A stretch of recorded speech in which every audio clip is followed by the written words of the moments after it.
एक पंचर बनाने वाली की बेटी आज उत्तर प्रदेश से भाजपा में प्रदेश उपाध्यक्ष जैसे बड़े संगठनात्मक पद पर पहुंच चुकी हैं। नाम है पूजा पाल। भाजपा में पद मिलने के बाद उत्तर प्रदेश की राजनीति में जितनी चर्चा उनके पद की हो रही है, उससे कहीं ज्यादा चर्चा उन सवालों की हो रही है जो इस फैसले के साथ खड़े हो गए हैं। आखिर भाजपा के लिए पूजा पाल इतनी महत्वपूर्ण कैसे हो गई?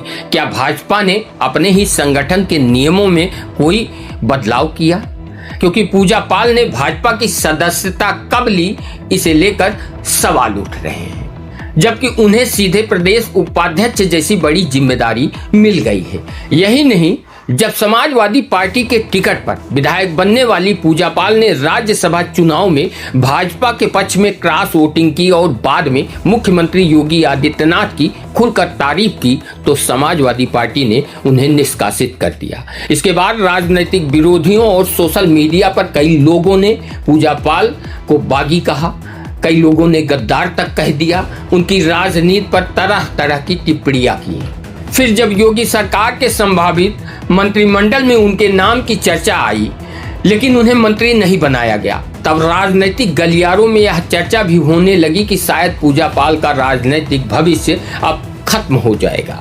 लेकिन कुछ ही समय बाद भाजपा ने उन्हें प्रदेश उपाध्यक्ष बनाकर पूरे राजनीतिक समीकरण बदल दिए। एक पंचर बनाने वाली की बेटी का सफर प्रदेश भाजपा के शीर्ष संगठन तक कैसे पहुंचा? शादी के महज 9 दिन बाद पति राजू पाल की हत्या के बाद उनकी जिंदगी कैसे बदली? मायावती ने उन्हें राजनीति में क्यों उतारा? अतीक अहमद और अशरफ के खिलाफ उनकी लड़ाई ने उनकी राजनीति को कैसे बदला? और आखिर ऐसा क्या हुआ कि समाजवादी पार्टी की विधायक रहने वाली पूजा पाल आज भाजपा की सबसे अहम महिला नेताओं में गिनी जा रही है? आज इस वीडियो में हम पूजा पाल के पूरे 21 साल के लंबे संघर्षों को जानेंगे, शुरुआत से लेकर आज तक, तथ्यों, घटनाओं और राजनीति के उन पहलुओं के साथ जिनकी चर्चा आज पूरे उत्तर प्रदेश में हो रही है। पूजा पाल की कहानी को समझने के लिए हमें उत्तर प्रदेश की राजनीति से पहले प्रयागराज की उन गलियों में जाना होगा जहां एक साधारण परिवार अपने रोजमर्रा की जिंदगी जी रहा था। 25 जुलाई 1979 को प्रयागराज के कटघर इलाके में पूजा पाल का जन्म हुआ। उनके पिता अमृतलाल पाल साइकिलों के पंचर बनाकर और मरम्मत का काम करके परिवार का पालन पोषण करते थे। परिवार आर्थिक रूप से साधारण था। किसी ने नहीं सोचा था कि इस घर की बेटी एक दिन उत्तर प्रदेश की राजनीति का बड़ा चेहरा बनेगी। युवा अवस्था में पूजा पाल की मुलाकात बसपा नेता राजू पाल से हुई। उस समय राजू पाल तेजी से उभरते हुए युवा नेता थे। दोनों के बीच पहचान बढ़ी, फिर यह रिश्ता प्यार में बदला और आखिरकार दोनों ने 15 जनवरी 2005 को शादी कर ली। लेकिन यह खुशियां ज्यादा दिन तक नहीं टिक सकी। उस समय प्रयागराज की राजनीति में अतीक अहमद का दबदबा था। साल 2004 के उपचुनाव में राजू पाल ने इलाहाबाद पश्चिमी विधानसभा सीट से चुनाव लड़कर अतीक अहमद के भाई अशरफ को हराकर बड़ी राजनीतिक हलचल पैदा कर दी थी। यही जीत राजू पाल को प्रदेश की राजनीति में एक बड़े चेहरे के रूप में स्थापित कर रही थी। शादी के महज 9 दिन बाद 25 जनवरी 2005 को राजू पाल पर दिन दहाड़े हमला हुआ। राजू पाल को गोलियों से छलनी कर दिया गया। यहाँ तक कि राजू पाल को अस्पताल ले जाते समय भी गोलियां मारी गई। पोस्टमार्टम में उनके शरीर से 19 गोलियां मिलने की बात सामने आई। इस घटना ने पूरे प्रदेश को झकझोर कर रख दिया। प्रयागराज में तनाव फैल गया और यह मामला उत्तर प्रदेश की सबसे चर्चित राजनीतिक हत्याओं में शामिल हो गया। एक तरफ नई नवेली दुल्हन पूजा पाल थी, जिनकी शादी को अभी कुछ ही दिन हुए थे। दूसरी तरफ उनके सामने पति की हत्या का दर्द था। यहीं से उनकी जिंदगी ने ऐसा मोड़ लिया जिसने उन्हें हमेशा के लिए बदल दिया। यहीं से शुरू होती है उस महिला के संघर्ष की कहानी जो आगे चलकर सिर्फ न्याय की लड़ाई ही नहीं लड़ती, बल्कि राजनीति में उतरकर उसी व्यवस्था को चुनौती भी देती है। 25 जनवरी 2005 राजूपाल की हत्या के बाद प्रयागराज में माहौल पूरी तरह बदल चुका था। सड़कें आक्रोश से भर गई थी, विरोध प्रदर्शन हुए और पूरे प्रदेश की राजनीति में इस हत्याकांड की चर्चा होने लगी। लेकिन सबसे बड़ा सवाल था, अब राजूपाल की राजनीतिक विरासत को कौन संभालेगा। उस समय पूजापाल की उम्र ज्यादा नहीं थी, राजनीति से उनका कोई सीधा संबंध नहीं था। उनका कहना भी था कि उनकी कभी राजनीति में आने की इच्छा नहीं थी, लेकिन हालात ऐसे बने कि उन्हें मजबूरी में सार्वजनिक जीवन की ओर कदम बढ़ाना पड़ा। इस दौरान बसपा सुप्रीमो मायावती ने पूजापाल से मुलाकात की। उन्होंने पूजापाल को सिर्फ हिम्मत ही नहीं दी, बल्कि राजूपाल की राजनीतिक विरासत संभालने और न्याय की लड़ाई जारी रखने के लिए प्रेरित भी किया। राजूपाल की हत्या के बाद इलाहाबाद पश्चिमी विधानसभा सीट खाली हो गई और उपचुनाव की घोषणा हुई। बसपा ने राजूपाल की पत्नी पूजापाल को अपना उम्मीदवार बनाया। उनके सामने थे वही अशरफ जिन पर राजूपाल हत्याकांड का आरोप लगा था और जिन्हें समाजवादी पार्टी ने टिकट दिया था।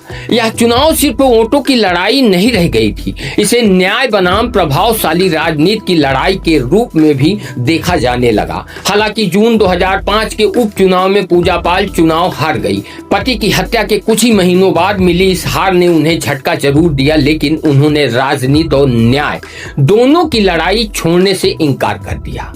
बसपा ने भी उन पर भरोसा बनाए रखा। साल 2007 के विधानसभा चुनाव में मायावती ने एक बार फिर उन्हें टिकट दिया। इस बार नतीजा बदल गया। पूजापाल ने अशरफ को हराकर विधानसभा पहुंचने में सफलता हासिल की। इसके बाद 2012 के चुनाव में उनके सामने खुद अतीक अहमद मैदान में थे। यह मुकाबला पूरे प्रदेश की सबसे चर्चित सीटों में से एक बन गया और इस चुनाव में भी पूजापाल ने जीत दर्ज की। साल 2012 में अतीक अहमद को हराने के बाद ऐसा लगने लगा था कि पूजापाल का राजनीतिक भविष्य पूरी तरह बसपा के साथ जुड़ चुका है, लेकिन राजनीति में परिस्थितियां हमेशा एक जैसी नहीं रहती। 2017 के विधानसभा चुनाव में पूजापाल एक बार फिर बसपा के टिकट पर मैदान में उतरी। इस बार मुकाबला अलग था और नतीजा भी। उन्हें हार का सामना करना पड़ा। इसके बाद बसपा के साथ उनके रिश्तों में खटास बढ़ने लगी। साल 2018 में बसपा ने उन्हें पार्टी से निष्कासित कर दिया। उस समय पूजापाल पर आरोप लगे कि वो भाजपा नेताओं के संपर्क में हैं। हालांकि पूजापाल ने इन आरोपों से इनकार किया और कहा कि उनकी कोई ऐसी मंशा नहीं है। इसी दौर में उनकी निजी जिंदगी भी चर्चा में रही। पूजापाल ने आर.के. वर्मा से विवाह किया। हालांकि यह रिश्ता ज्यादा समय तक नहीं चल सका और दोनों अलग हो गए।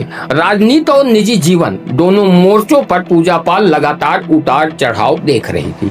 फिर आया साल 2019। पूजापाल ने समाजवादी पार्टी का दामन थाम लिया। उन्होंने कहा कि मुलायम सिंह यादव के दौर में अतीक अहमद सपा में थे, लेकिन जब अखिलेश यादव के नेतृत्व में पार्टी बदली तब उन्हें लगा कि सपा के साथ काम कर सकती है।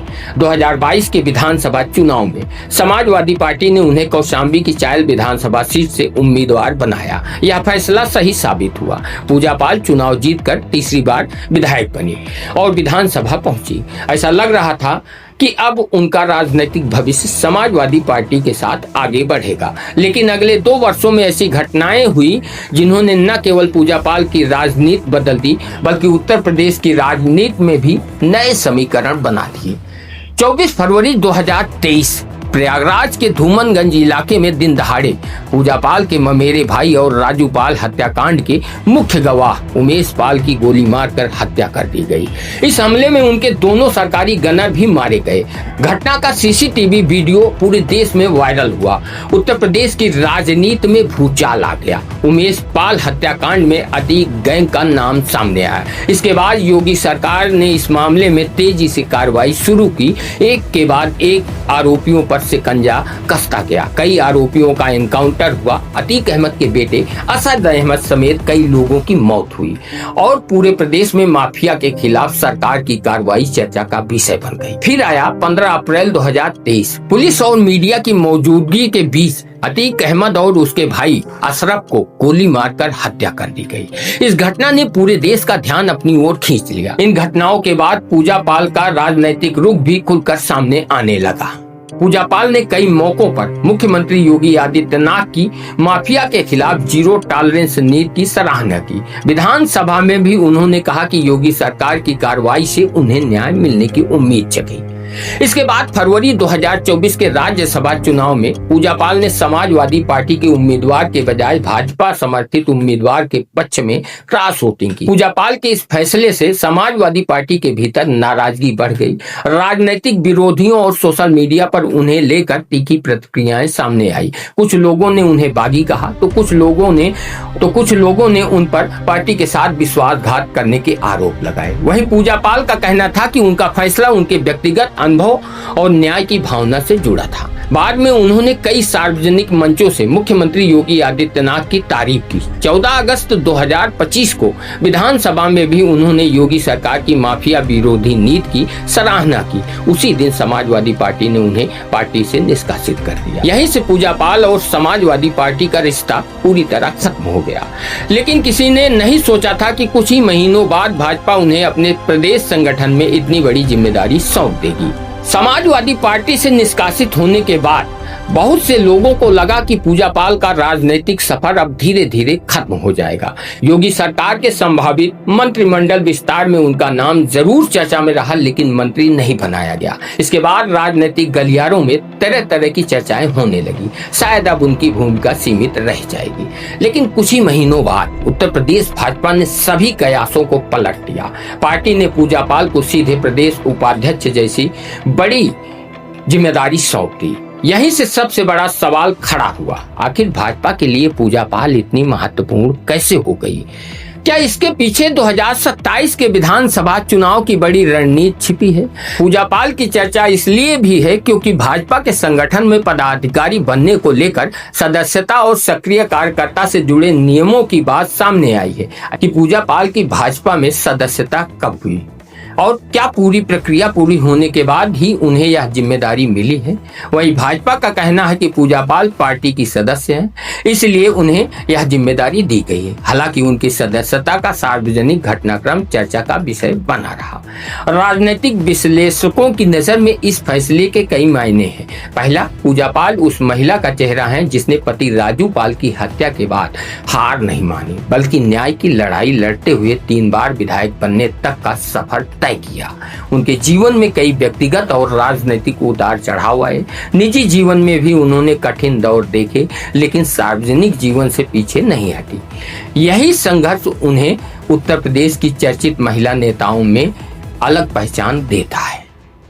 दूसरा, भाजपा लगातार माफिया विरोधी राजनीति को अपने बड़े राजनीतिक संदेश के रूप में पेश करती रही है। राजू पाल हत्याकांड, उमेश पाल हत्याकांड और उसके बाद की घटनाओं से जुड़ी पूजा पाल की पहचान इस संदेश को और मजबूत करती है। तीसरा, उत्तर प्रदेश में पाल समाज का प्रभाव कई विधानसभा सीटों पर माना जाता है। ऐसे में पूजा पाल को प्रदेश उपाध्यक्ष बनाकर भाजपा ने संगठनात्मक और सामाजिक दोनों स्तरों पर एक राजनीतिक संदेश देने की कोशिश की है। एक पंचर बनाने वाली की बेटी जिसने पति की हत्या का दर्द सहा, न्याय के लिए वर्षों संघर्ष किया, चुनाव हारी और जीती भी, पार्टियां बदली, आलोचनाएं झेली, लेकिन राजनीति नहीं छोड़ी। आज वही पूजा पाल उत्तर प्रदेश भाजपा की प्रदेश उपाध्यक्ष हैं। अब इस फैसले को आप किस नजरिए से देखते हैं?